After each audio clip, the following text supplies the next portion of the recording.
आम आदमी पार्टी के बड़े नेता और राज्यसभा सांसद संजय सिंह को आज सुप्रीम कोर्ट से एक बड़ी राहत मिली है और सुप्रीम कोर्ट ने बहुत थोड़ी सुनवाई के दौरान ही संजय सिंह को जमानत दे दी। हमारे साथ आम आदमी पार्टी के जो वकील हैं ऋषि जी हमारे साथ हैं।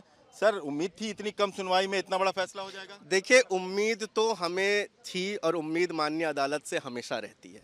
सर्वोच्च न्यायालय है, देश की सबसे बड़ी अदालत है, उम्मीद तो है और उम्मीद रहेगी। लेकिन जो सर्वोच्च न्यायालय के माननीय जजेस ने सवाल किए ईडी से, आज का मुकदमा जो है वो दो हिस्सों में था। पहला, जब हमने इसके बारे में बहस करी और कोर्ट को बताया कि क्या केस है, और कोर्ट के सवाल थे कि आप 2 करोड़ रुपए का आरोप लगा रखा है और उस आरोप पे 6 महीने से जेल में रखा है। इस कोर्ट को ऐसा नहीं लगता कि इसके लिए आपके पास सबूत हैं। या तो आप सबूत के बारे में बताएं या फिर आप जो है ये बताएं कि इनको 6 महीने 6.5 महीने हो गए जेल में, आगे रख के आपको क्या फ़ायदा। आप लंच के बाद आइए। लंच के बाद जब ईडी के वकील आते हैं और बिना कोई आर्गुमेंट किए हुए वो कहते हैं कि हम कोई आर्गुमेंट नहीं करना चाहते हैं, और उसके बाद कहते हैं इनको बेल दे दी जाए, क्योंकि माननीय अदालत के द्वारा जो पूछे गए सवाल थे उनका उनके पास जवाब नहीं था। क्यों नहीं था?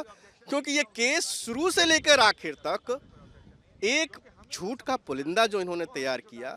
वो कहते हैं ना कि कभी कभी जब सर्वोच्च न्यायालय में जब आते हो और तीखे सवाल आपको लगते हैं और उसका जवाब नहीं होता है, तब आपके पास कोई रास्ता नहीं होता है कंसीड करने का। उन्होंने आज कंसीड कर लिया कि संजय सिंह जैसे नेता को कहते हैं जी इनकी बेल पे हमें कोई आपत्ति नहीं है, इनको बेल दे दी जाए। दूसरे जो नेता बंद हैं, कह दीजिए मनीष सिसोदिया या फिर अभी अरविंद केजरीवाल, इस मामले से लग रहा है कि अब उनको भी जल्द राहत मिलेगी।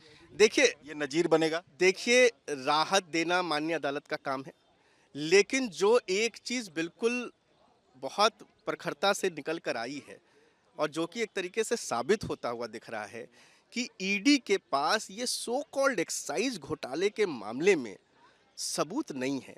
क्यों? क्योंकि अगर उनके पास संजय सिंह, जिसको उन्होंने गिरफ्तार किया घर से, 6 महीने तक वो जेल में रहे, उनको कस्टडी में रखा, ईडी कस्टडी में रखा, चार्जशीट फाइल की, आज कोर्ट में वो 2 शब्द नहीं बोल पाए उस मामले में, तो इनके पास कुछ नहीं है। इनके पास एक झूठ का पुलिंदा है और जब सही सवाल पूछे जाएंगे अदालत में तो इसी तरीके से ये खामोश हो जाएंगे। आपने कहा अदालत में सुनवाई के दौरान कि हमने उनके खिलाफ प्रेस कॉन्फ्रेंस की थी और डिफेमेशन केस भी डाला था, इसके एवज में उन्होंने गिरफ्तार कर लिया, और कोर्ट ने कहीं ऐसा नहीं लगता कि उसने कहा है कि ये मामला बड़ा छोटा अमाउंट का है इसलिए इनको जल्दी बेल दे दी जाए, और साथ में ये भी कहा कि ये दूसरों में नजीर नहीं बनेगा। देखिए, ईडी के मामले जो हैं आज की तारीख में छोटे और बड़े नहीं हैं, क्योंकि उनका सेक्शन 45 अपने आप में बहुत बड़ा है। 1 करोड़ रुपए से अधिक जो भी मामले हैं वो एक मामले संगीन मामलों में ये गिने जाते हैं।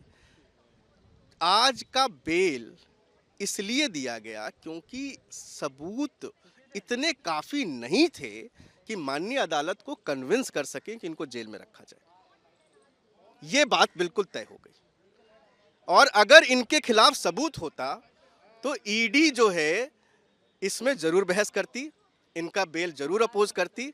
चूंकि कोई सबूत नहीं मौजूद है इसलिए उनका मुंह नहीं खुला। भूमिका छोटी थी।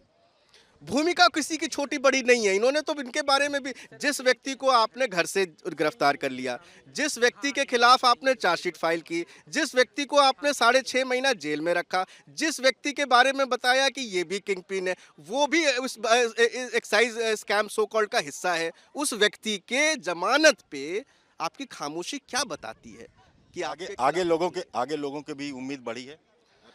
बिल्कुल, ये उम्मीद सिर्फ लोगों की नहीं बढ़ी है, ये उम्मीद जो है बहुत सारे लोग जो हमें देख रहे हैं उनके मन में भी आया है, उनके संशय भी छटे हैं कि क्या ईडी वाकई एक झूठा मुकदमा बना के चला रही है। आप निचली अदालत जाएंगे, कब तक उम्मीद है कि संजय सिंह बाहर आ जाए? देखिए, आज अगर ये ऑर्डर अपलोड हो जाता है, अभी जो हुआ है वो लेकर हम जाएंगे, तो अगर ये आज की कार्रवाई सब पूरी हो जाती है तो शाम तक उनको जो है उनको बाहर आ जाएंगे, और अगर नहीं हो पाती है किसी वजह से तकनीकी रूप से तो कल तो पक्का आ जाएंगे।